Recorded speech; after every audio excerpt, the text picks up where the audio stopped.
آیات قرآن مجید کے اندر مذکور ہیں۔ بعد میں یہ والی آیات قتال سے منسوخ ہو چکی ہیں۔ پھر بعد میں حکم نازل ہو چکا تھا کہ اب کافروں کو مزید معافی نہیں دی جائے گی، بلکہ جو کافر اطاعت نہیں کریں گے ان کا سر قلم کر دیا جائے گا، ان سے قتال کیا جائے گا۔ اب اس کی ذرا مثال دیکھیں، فرما رہے ہیں کہ کتاب اللہ کا منسوخ ہونا کتاب اللہ سے، اس کی مثال ہے آیات عفو و صف،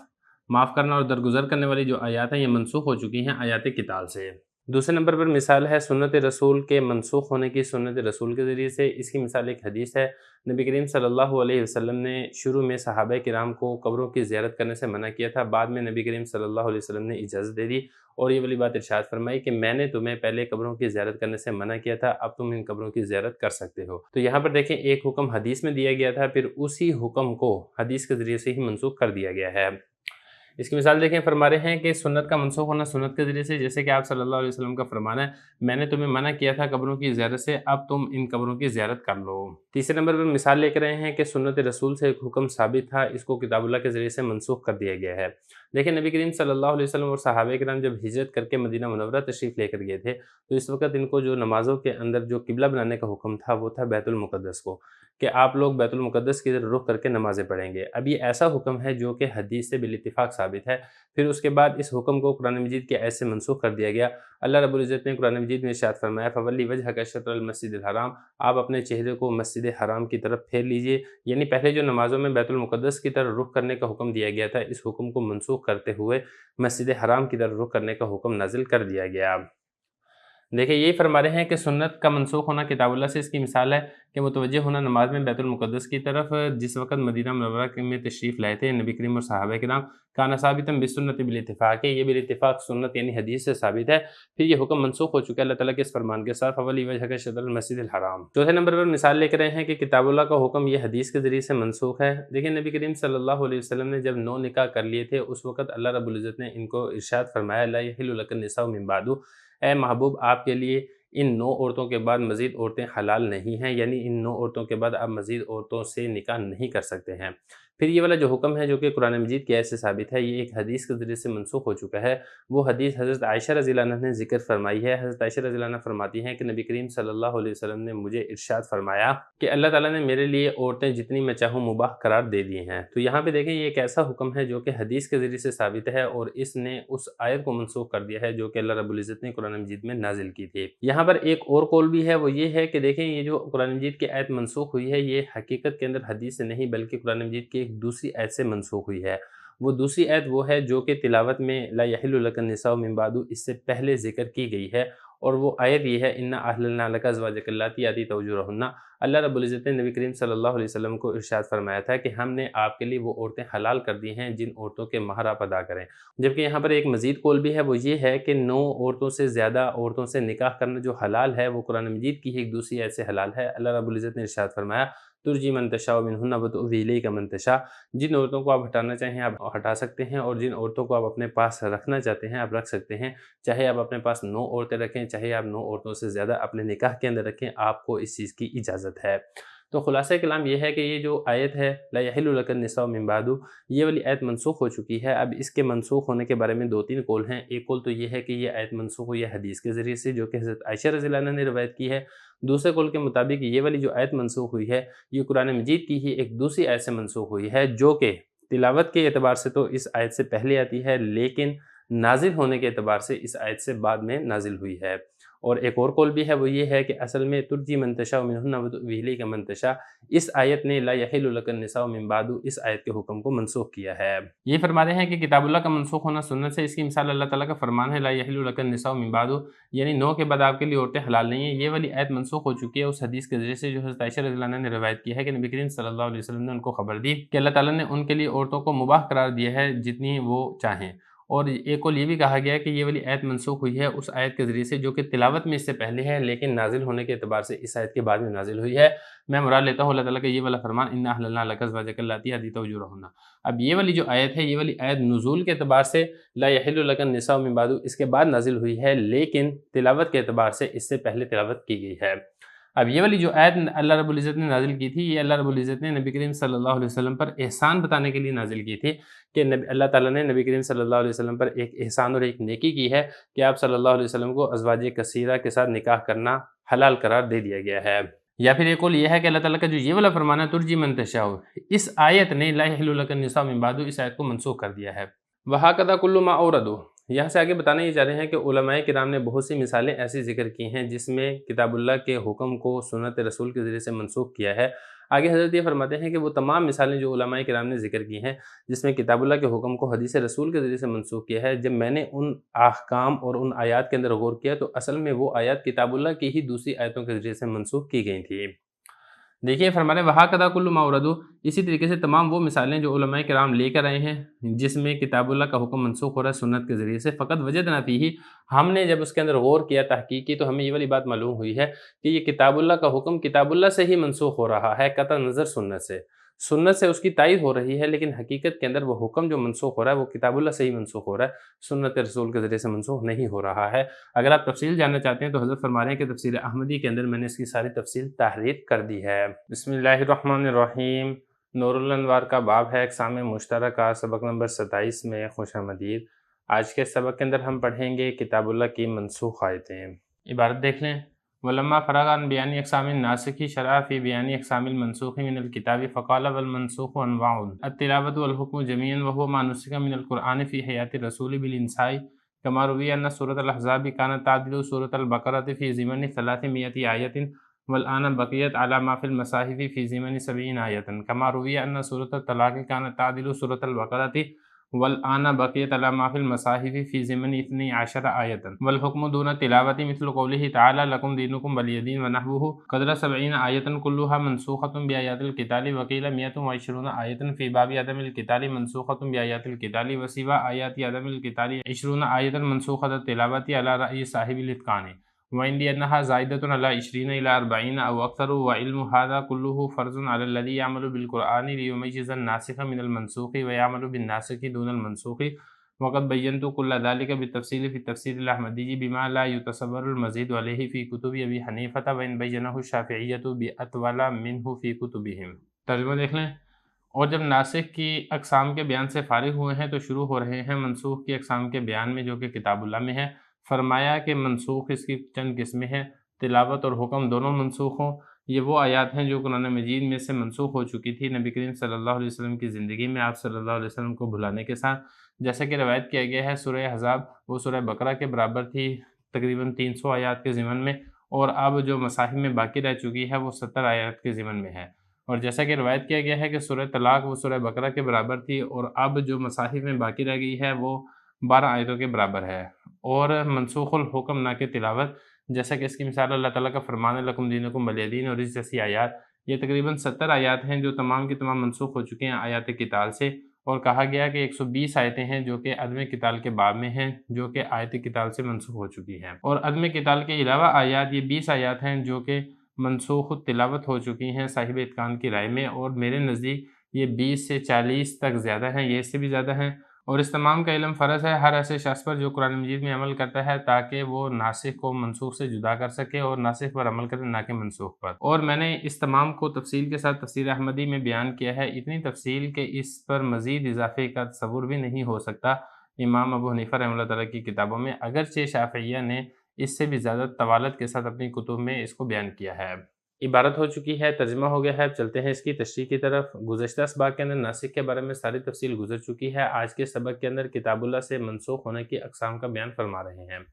بتانا یہاں پر یہ چاہ رہے ہیں کہ منسوخ کی چند اقسام ہیں۔ نمبر 1، کتاب اللہ کی وہ آیات ہیں جن کی تلاوت اور حکم دونوں منسوخ ہو چکا ہے، یعنی قرآن مجید کے اندر پہلے وہ آیات تھیں، اب نہ تو ان آیات کی تلاوت باقی رہی ہے اور نہ ہی ان کا حکم باقی رہا ہے۔ یہ وہ آیات ہیں جو کہ نبی کریم صلی اللہ علیہ وسلم کی زندگی میں ہی اللہ رب العزت نے نبی کریم صلی اللہ علیہ وسلم کو آیات بھلا دی تھی۔ چنانچہ روایت کیا گیا ہے کہ سورہ احزاب یہ سورہ بقرہ کے برابر تھی، جس طریقے سے سورہ بقرہ کی جو آیات ہیں 300 کے قریب ہیں، بالکل ایسے ہی سورہ احزاب کی آیات بھی 300 کے قریب تھی، اور اب جو سورہ احزاب کی آیات باقی رہ گئی ہیں وہ تقریباً 70 آیات ہیں۔ اسی طریقے سے اس کی دوسری مثال ہے سورہ طلاق۔ سورہ طلاق یہ پہلے سورہ بقرہ کے برابر ہوتی تھی، لیکن اب جو مصاحف کے اندر اس کی آیات باقی رہ گئی ہیں وہ 12 کے قریب آیات باقی رہ چکی ہیں۔ باقی تمام آیات وہ نہ صرف ان کی تلاوت بھلا دی گئی ہے بلکہ اس کا حکم بھی منسوخ ہو چکا ہے۔ اب ذرا عبارت دیکھیں، فرما رہے ہیں کہ ناسخ کی اقسام کے بیان سے فارغ ہونے کے بعد اب یہاں سے کتاب اللہ کی جو آیات منسوخ ہو رہی ہیں ان کی چند قسمیں ہیں، ان کا بیان شروع کر رہے ہیں۔ فرما رہے ہیں کہ منسوخ کی چند قسمیں ہیں۔ نمبر 1 منسوخ التلاوت والحکم جميعا، یعنی تلاوت بھی منسوخ ہو اور حکم بھی منسوخ ہو۔ یہ قرآن مجید کی وہ آیات ہیں جو کہ رسول کی زندگی میں ہی، نبی کریم صلی اللہ علیہ وسلم کی زندگی میں ہی بھلانے کے ساتھ منسوخ ہو چکی ہیں۔ اللہ رب العزت نے نبی کریم صلی اللہ علیہ وسلم کو ان کی حیات مبارکہ کے اندر ہی یہ والی آیات بھلا دی تھی۔ جیسے کہ روایت کیا گیا ہے کہ سورہ احزاب یہ سورہ بقرہ کے برابر ہوتی تھی 300 آیات کے ضمن میں، اور اب جو سورہ احزاب مصاحف میں قرآن مجید کے نسخوں میں باقی رہ گئی ہے وہ تقریباً 70 آیات ہیں۔ اور اسی طریقے سے سورہ طلاق یہ سورہ بقرہ کے برابر ہوتی تھی۔ جس طریقے سے سورہ بقرہ کی 300 کے قریب آیات ہیں، سورہ طلاق کی بھی اتنی آیات ہوتی تھی، لیکن اب جو مصاحف میں باقی رہ گئی ہیں وہ تقریباً 12 آیات ہیں۔ تو یہ پہلی قسم ہے، یعنی تلاوت بھی منسوخ ہو چکی ہے اور حکم بھی منسوخ ہو چکا ہے۔ منسوخ آیات کی دوسری قسم وہ ہے جن کا حکم تو منسوخ ہو چکا ہے لیکن ان کی تلاوت باقی ہے۔ اس کی مثال ہے جیسا کہ سورہ کافرون کے اندر اللہ رب العزت ارشاد فرماتے ہیں لکم دینکم ولی دین۔ شروع اسلام کے اندر حکم یہ تھا کہ کافروں کو یہ کہا گیا تھا تمہارے لیے تمہارا دین ہے، ہمارے لیے ہمارا دین ہے، تم اپنے دین کے اوپر عمل کرتے رہو، ہم اپنے دین کے اوپر عمل کرتے رہیں گے، ہم تم کو نہیں چھیڑیں گے، تم ہم کو نہ چھیڑو۔ لیکن بعد میں یہ والا جو حکم ہے یہ آیات قتال سے منسوخ ہو چکا ہے۔ اس طریقے کی اور بھی دیگر آیات ہیں جن کی تلاوت تو باقی رہ چکی ہے لیکن اس کا جو حکم ہے یہ منسوخ ہو چکا ہے۔ دیکھیں ذرا، یہ فرما رہے ہیں کہ والحکم یعنی منسوخ الحکم دون التلاوہ، یہ دوسری قسم ہے، وہ آیات جن کا حکم تو منسوخ ہو چکا ہے، تلاوت منسوخ نہیں ہوئی۔ مثال کے طور پہ اللہ تعالیٰ کا فرمان ہے لکم دینکم ولی دین، یہ والی آیت ہے، یہ جیسی دوسری آیات ہیں۔ حضرت فرما رہے ہیں کہ تقریباً 70 آیات ہیں جن کے اندر عدم قتال کا ذکر ہے، مسلمانوں کو کافروں سے قتال کرنے سے منع کیا گیا تھا۔ یہ 70 کی 70 آیات آیات قتال سے منسوخ ہو چکی ہیں۔ اور ایک اور یہاں پر اور ذکر کیا گیا ہے کہ وہ آیات جن میں مسلمانوں کو منع کیا گیا تھا کہ تم نے کافروں سے قتال نہیں کرنا ہے، یہ کل 120 کے قریب آیات تھی جو تمام کی تمام آیات قتال سے منسوخ ہو چکی ہیں۔ دیکھیے فرما رہے ہیں وکیلہ ایک دوسرا قول یہ ہے کہ 120 120 آیات تھی جو کہ عدم قتال کے بارے میں تھی کہ مسلمان کافروں سے قتال نہیں کریں گے، یہ ساری کی ساری آیات منسوخ ہو چکی ہیں آیات قتال سے۔ وسیوا آیات عدم القتال، بتانے یہاں پر یہ چاہ رہے ہیں کہ صاحب اتقان علامہ سیوطی رحمہ اللہ تعالیٰ کی رائے کے مطابق آیات عدم قتال کے علاوہ تقریباً 20 آیات ایسی ہیں جو کہ منسوخ التلاوت ہیں، یعنی ان کی تلاوت منسوخ ہو چکی ہے۔ جبکہ حضرت شارح رحمہ اللہ تعالیٰ یہ فرماتے ہیں کہ یہ جو آیات ہیں یہ 20 سے 40 تک، اور ایک قول کے مطابق یہ 40 سے بھی زائد ہیں۔ اس کے بعد آگے حضرت نے یہ فرمایا کہ ان تمام آیات کا اور اس کے بارے میں ساری تفصیل کا معلوم ہونا ہر اس شخص کے اوپر فرض ہے جو قرآن مجید کے اوپر عمل کرنا چاہتا ہے، تاکہ اس کو پتہ چل سکے کہ کون سی آیت ناسخ ہے اور کون سی آیت منسوخ ہے، کون سی آیت ایسی ہے جس کی تلاوت باقی ہے جس کا حکم منسوخ ہے، اور کون سی آیت ایسی ہے جس کا حکم باقی ہے اور تلاوت منسوخ ہے، تاکہ وہ ناسخ کے اوپر عمل کرے اور منسوخ کے اوپر عمل نہ کرے۔ دیکھیں یہ فرما رہے ہیں کہ آیات عدم قتال کے علاوہ 20 آیات ہیں جو کہ منسوخ التلاوت ہے، جن کی تلاوت منسوخ ہو چکی ہے علی رأی صاحب الاتقان ہے، صاحب اتقان علامہ سیوطی رحمہ اللہ تعالیٰ کی رائے کے مطابق۔ اور حضرت یہ فرما رہے ہیں کہ میرے نزدیک یہ 20 سے لے کے 40 تک، یہ 40 سے بھی زیادہ آیات ہیں جو کہ منسوخ التلاوت ہیں۔ اور آگے یہ فرمایا کہ اس تمام کا علم حاصل کرنا یہ فرض ہے ہر اس شخص پر جو قرآن مجید کے اوپر عمل کرنا چاہتا ہے، تاکہ وہ ناسخ و منسوخ سے جدا کر سکے اور ناسخ کے اوپر عمل کرے، منسوخ کے اوپر عمل نہ کرے۔ ظاہر ہے جب آپ کو ناسخ اور منسوخ کا علم ہوگا تبھی آپ ناسخ کے اوپر عمل کریں گے، منسوخ کو ترک کر دیں گے۔ اور اگر آپ کو معلوم ہی نہیں ہوگا کہ کون سی آیت منسوخ ہے اور کون سی آیت ناسخ ہے، تو عین ممکن ہے کہ آپ ناسخ کو چھوڑ کے منسوخ کے اوپر عمل کریں اور آپ پھر گناہ کے اندر مبتلا ہو جائیں۔ آگے حضرت نے فرمایا وقت بینت کل ذالک بالتفصیل، اور اس کے بارے میں ساری کی ساری تفصیل میں نے تفسیر احمدی میں ذکر کی ہے، بما اتنی تفصیل اور ڈیٹیل میں نے ذکر کی ہے کہ لا یتصور المزید علیہ، کہ اس سے مزید اضافہ اس کا تصور بھی نہیں کیا جا سکتا۔ امام ابو حنیفہ رحمہ اللہ تعالیٰ کی کتب میں، مراد ہے حنفیہ کی کتابوں میں۔ اگرچہ شافعیہ نے اس سے بھی زیادہ تفصیل کے ساتھ اپنی کتابوں کے اندر ذکر کیا ہے ناسخ اور منسوخ کو، کون سی آیات منسوخ ہیں اور کون سی آیات ناسخ ہیں، لیکن حنفیہ میں سے میں وہ شخص ہوں جس نے تفسیر احمدی کے اندر اتنی طوالت اور اتنی تفصیل کے ساتھ اس بارے میں ذکر کیا ہے کہ میرے علاوہ حنفیہ میں سے آپ کو کوئی اور شخص نہیں ملے گا جس نے اتنی طوالت اور اتنی تفصیل کے ساتھ اس مسئلے کو ذکر کیا ہو۔ بسم اللہ الرحمن الرحیم، نور الانوار کا باب ہے اقسام مشترکہ، سبق نمبر 28 میں خوش آمدید۔ آج کے سبق کے اندر ہم منسوخ التلاوت دون الحکم کے بارے میں پڑھیں گے۔ عبارت دیکھ لیں، وَتِلَاوَتِ دُونَ الْحُكْمِ مِثْلُ قَوْلِهِ تَعَالَى الشَّيْخُ وَالشَّيْخَةُ إِذَا زَنَيَا فَارْجُمُوهُمَا نَكَالًا مِّنَ اللَّهِ وَاللَّهُ عَزِيزٌ حَكِيمٌ وَمِثْلُ قِرَاءَةِ ابْنِ مَسْعُودٍ فَمَن لَّمْ يَجِدْ فَصِيَامُ ثَلَاثَةِ أَيَّامٍ مُتَتَابِعَاتٍ بِزِيَادَةِ مُتَتَابِعَاتٍ وَقَوْلِهِ فَاقْطَعُوا أَيْمَانَهُمَا مَكَانَ قَوْلِهِ أَيْدِيَهُمَا وَنَسْخُ وَصْفٍ فِي الْحُكْمِ بِأَن يُنسَخَ عُمُومُهُ وَإِطْلَاقُهُ وَيَبْقَى أَصْلُهُ وَذَلِكَ مِثْلُ الزِّيَادَةِ عَلَى النَّصِّ كَزِيَادَةِ مَسْحِ الْخُفَّيْنِ عَلَى غَسْلِ الرِّجْلَيْنِ الثابت بالكتاب فإن الكتاب يقتضي أن يكون الغسل هو الوظيفة للرجلين سواء كان متخففا أو لا، والحديث المشهور نسخ هذا الإطلاق وقال إنما الغسل إذا لم يكن لابس الخفين، فالآن صار الغسل بعد الوظيفة فإنها نسخ عندنا، وعند الشافعي تخصيص وبيان، فلا يجوز عندنا إلا بالخبر المتواتر أو بالمشهور كسائر النسخ، وعنده يجوز بخبر الواحد والقياس كباقي البيان، حتى أثبت زيادة النفي على الجلد بخبر الواحد وهو قوله البكر بالبكر جلد 100 وتغريب عام، فإنه خبر واحد يجوز الزيادة به على الكتاب الدال على الجلد فقط عنده، وزيادة قيد الإيمان في كفارة اليمين وزهار بالقياس على كفارة القتل المقيدة بالإيمان، فإنه يجوز الزيادة به على نص الكتاب الدال على الإطلاق، ومثل هذا كثير بيننا وبينه۔ ترجمہ دیکھ لیں۔ اور منسوخ تلاوت نہ کہ حکم، مثال کے طور پہ اللہ تعالیٰ کا فرمان ہے الشیخ والشیخۃ اذا زنیا فرجموہما نکالا من اللہ واللہ عزیز حکیم، اور مثال کے طور پہ حضرت ابن مسعود کی قرات ہے فمن لم یجد فصیام ثلاثۃ ایام متتابعات، اس میں متتابعات کا لفظ زیادہ ہے، اور اسی طریقے سے ان کا یہ قول فقطعوا ایمانہما، ایمانہما کا لفظ ہے ایدیہما کی جگہ پر،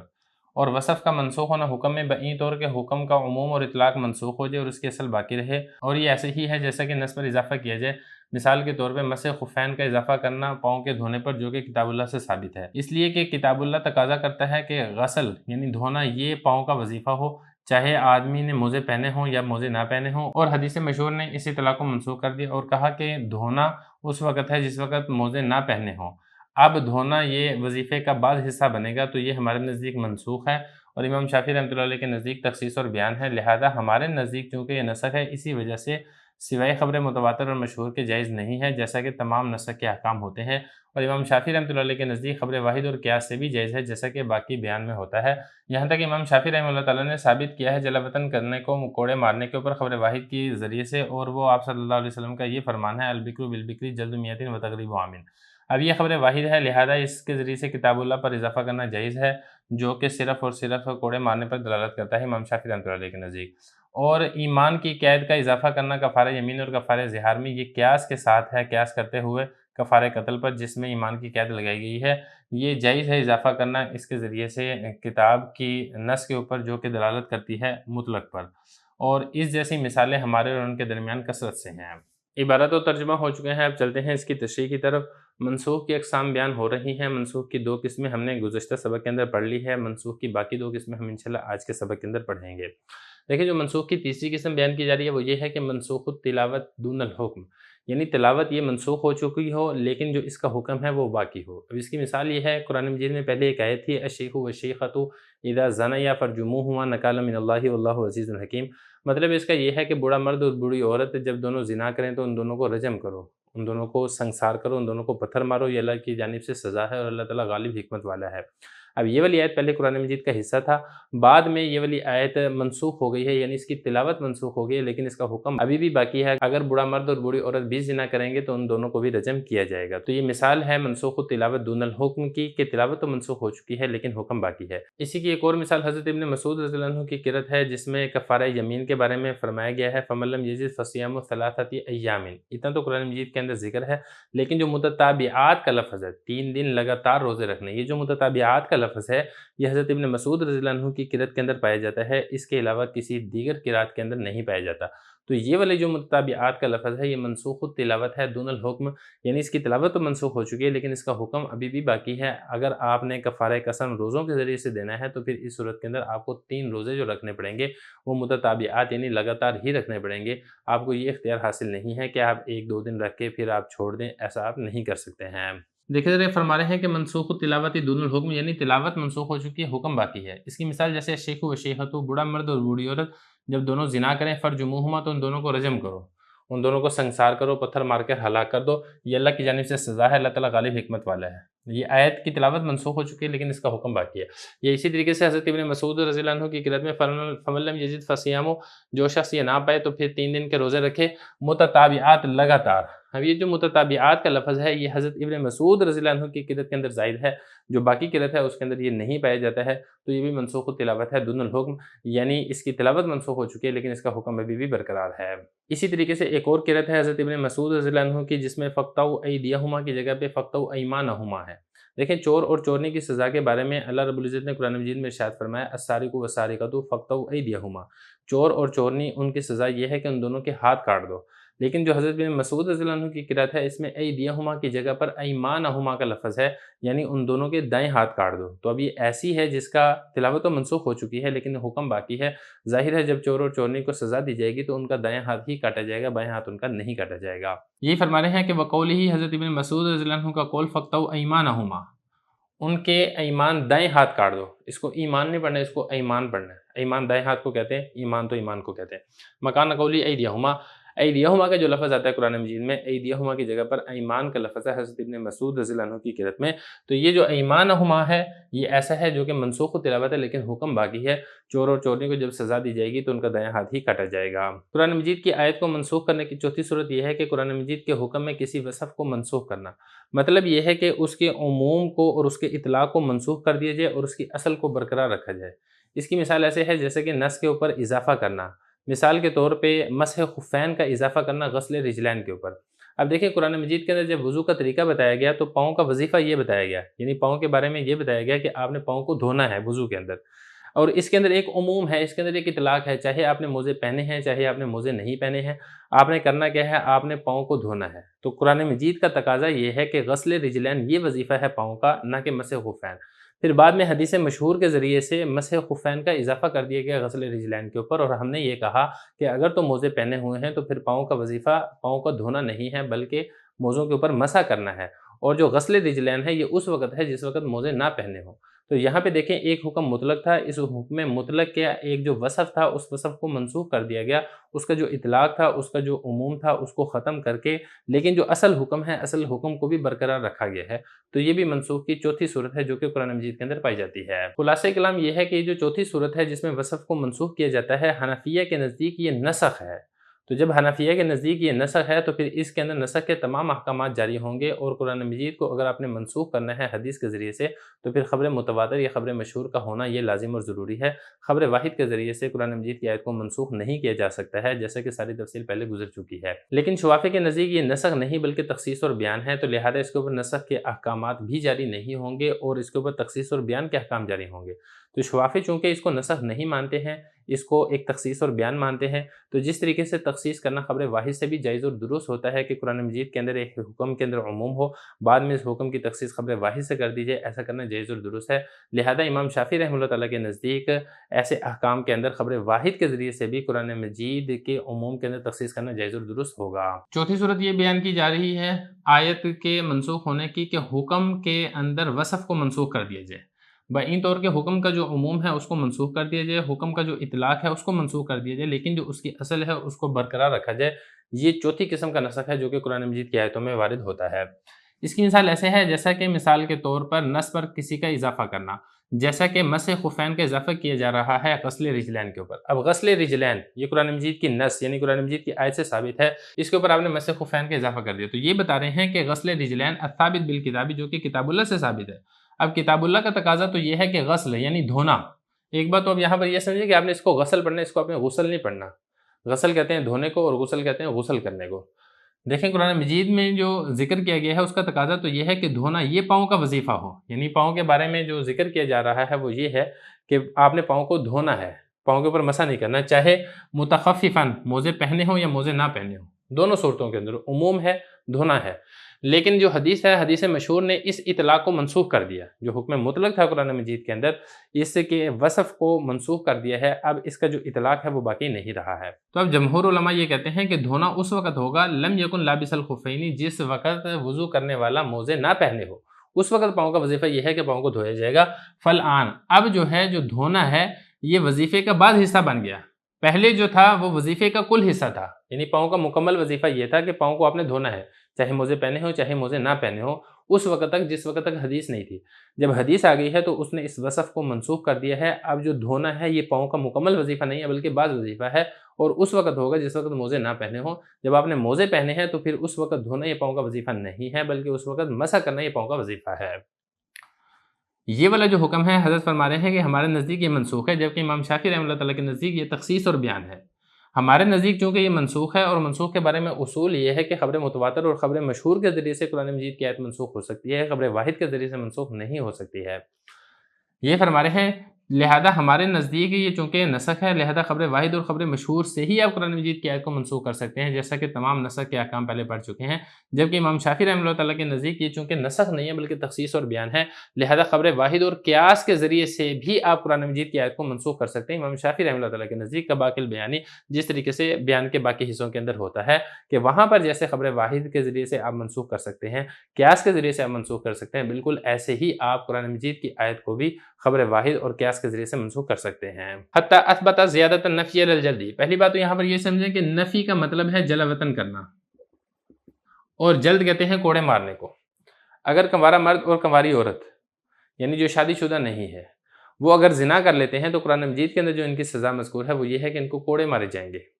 لیکن امام شافعی رحمہ اللہ تعالیٰ نے کوڑے مارنے کے اوپر جلا وطن کرنا اس کا اضافہ کیا ہے۔ اب یہ جو جلا وطن کرنے کا اضافہ کیا ہے یہ ایسی حدیث کے ذریعے سے اضافہ کیا ہے جو کہ حدیث خبر متواتر بھی نہیں ہے، خبر مشہور بھی نہیں ہے، خبر واحد ہے، کیونکہ امام شافعی رحمہ اللہ تعالیٰ اس کو منسوخ مانتے ہی نہیں ہیں۔ امام شافعی رحمہ اللہ تعالیٰ یہ فرماتے ہیں کہ یہ تخصیص اور بیان ہے، جب یہ تخصیص اور بیان ہے تو پھر حدیث کے ذریعے سے بھی آپ قرآن مجید کی آیت کی تخصیص کر سکتے ہیں، قرآن مجید کی آیت کا بیان کر سکتے ہیں، جبکہ حنفیہ کے نزدیک یہ تخصیص اور بیان نہیں بلکہ نسخ ہے، لہذا خبر متواتر اور خبر مشہور کا ہونا ضروری ہے۔ خلاصہ کلام یہ ہے کہ جیسے بہت سے مسائل ہیں جس میں حنفیہ اور شوافی کا اختلاف ہے، حنفیہ یہ کہتے ہیں کہ نسخ ہے، لہذا اگر آپ نے قرآن مجید کی آیت کے حکم کے جو عموم ہے اس کو اگر آپ نے ختم کرنا ہے یا اس کے اندر آپ نے تخصیص پیدا کرنی ہے تو اس کے اندر نسخ کے اصول جاری ہوں گے، جبکہ امام شافعی رحمہ اللہ تعالیٰ فرماتے ہیں کہ یہ نسخ نہیں ہے بلکہ تخصیص اور بیان ہے، لہذا اس کے اندر تخصیص اور بیان کے اصول جاری ہوں گے۔ حنفیہ کے نزدیک چونکہ یہ نسخ ہے لہذا خبر متواتر اور خبر مشہور کے ذریعے سے آپ قرآن مجید کی آیت کو منسوخ کر سکتے ہیں، جبکہ شوافی کے نزدیک چونکہ یہ نسخ نہیں ہے لہذا خبر واحد کے ذریعے سے بھی آپ قرآن مجید کی آیت کی تخصیص کر سکتے ہیں۔ جس طریقے سے شوافی نے کوڑوں کی سزا کے ساتھ جلا وطن کرنا 1 سال کے لیے اس کو خبر واحد کے ذریعے سے ثابت کیا ہے، وہ خبر واحد کیا ہے وہ یہاں پر دیکھ لیں آپ۔ یہ فرما رہے ہیں کہ حتی اثبات، یہاں تک کہ ثابت کیا امام شافعی رحمہ اللہ تعالیٰ نے زیادت النفی،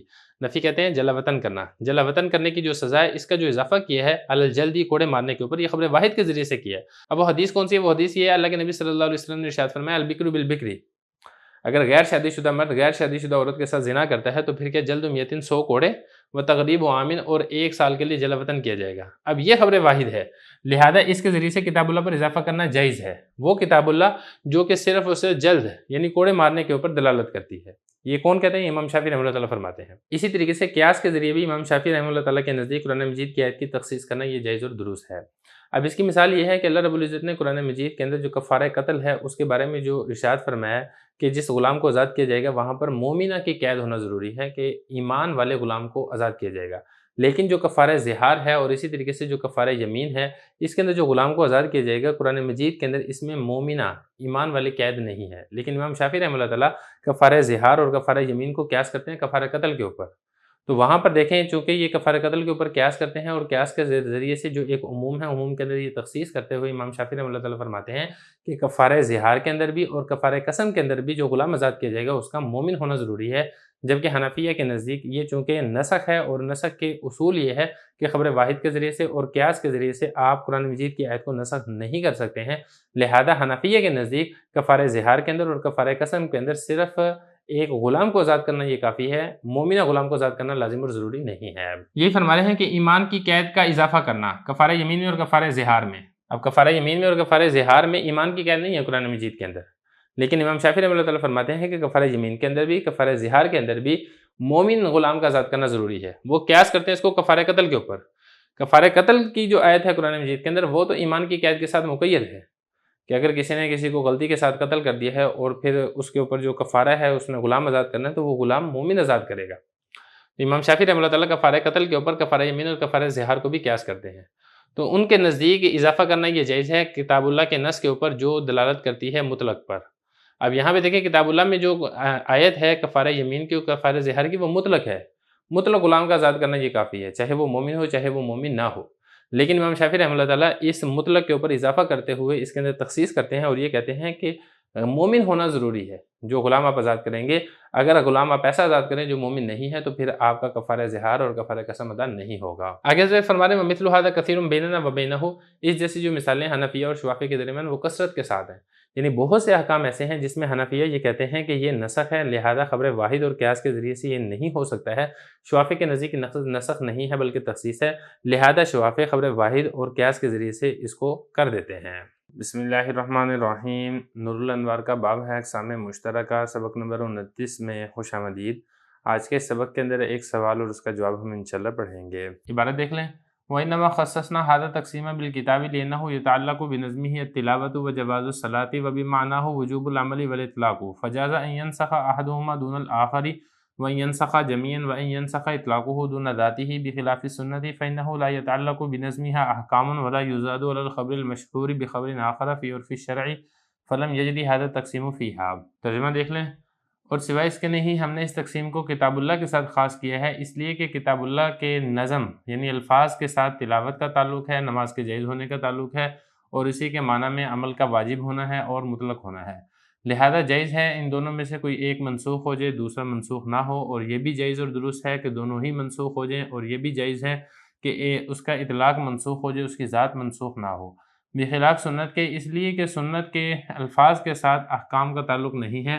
اور خبر مشہور پر کوئی کسی دوسری خبر کا اضافہ نہیں کیا جائے گا شریعت کے عرف میں، لہذا یہ تقسیم سنت میں جاری نہیں ہوتی ہے۔ عبارت و ترجمہ ہو چکا ہے، اب چلتے ہیں اس کی تشریح کی طرف۔ جیسا کہ آپ کو معلوم ہے اس باب اقسام مشترکہ کے اندر ہم نے بیان کی اقسام بیان کی ہے، اس میں جو آخری قسم تھی وہ تھا بیان تبدیل، جس کو نسخ بھی کہا جاتا ہے۔ نسخ کے بارے میں پھر ساری تفصیل گزشتہ اسباق کے اندر گزر چکی ہے۔ نسخ کی تعریف کیا ہے، اس کی شرائط کیا ہیں اور اس کے احکامات کیا ہیں، حنفیہ اور شوافیہ کا کیا اختلاف ہے، اور کون سی دلیل کس دلیل کو منسوخ کر سکتی ہے، کس دلیل کو منسوخ نہیں کر سکتی ہے، ساری تفصیل گزشتہ اسباق میں گزر چکی ہے۔ آخری مسئلہ جو ہم نے اس نسخ سے متعلق پڑھا تھا وہ یہ تھا کہ جو منسوخ ہے اس کی کل 4 قسمیں ہیں جو کہ قرآن مجید کے اندر جاری ہوتی ہیں۔ اسی سے متعلقہ ایک سوال ہے جس کا جواب اس سبق کے اندر دیا جائے گا، اور اسی کے ساتھ ہی اس باب کا اختتام ہو جائے گا۔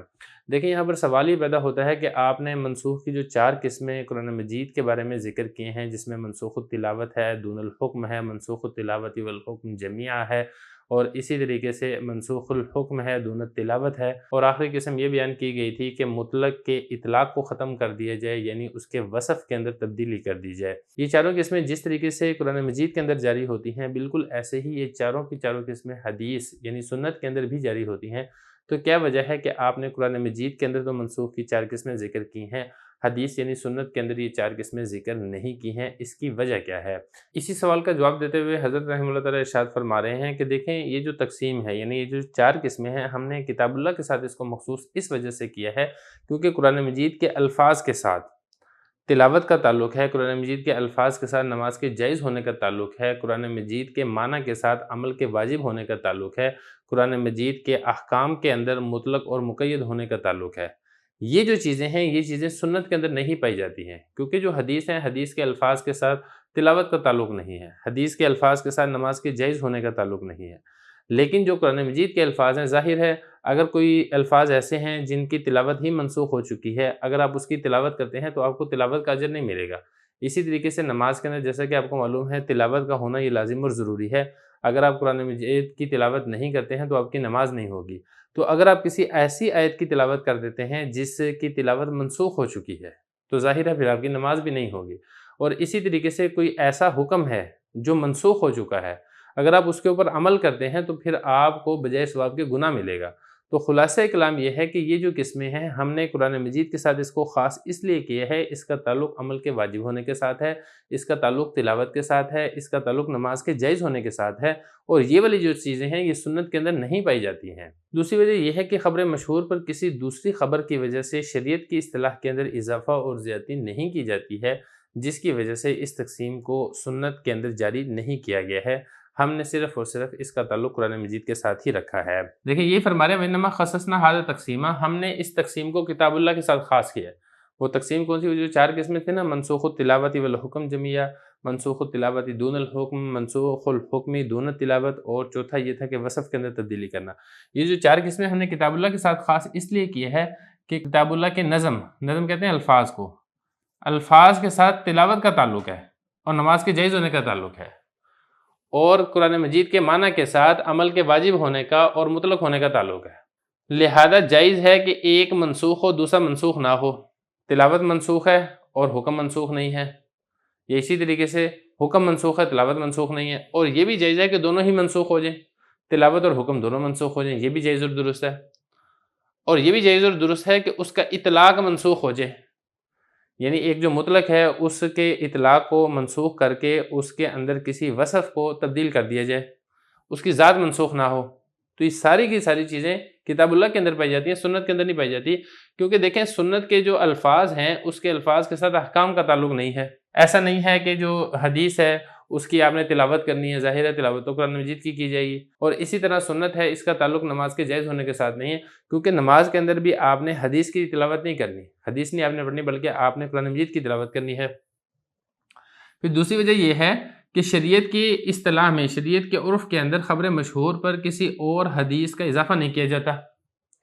لہذا یہ والی جو تقسیم ہم نے کتاب اللہ کے اندر جاری کی تھی یہ تقسیم سنت کے اندر جاری نہیں ہوگی۔ اسی کے ساتھ ہی یہ باب یہاں تک مکمل ہو چکا ہے۔ اب اس کے بعد انشاءاللہ اگلا باب شروع کریں گے جس کا تعلق نبی کریم صلی اللہ علیہ وسلم کے افعال کے ساتھ ہے۔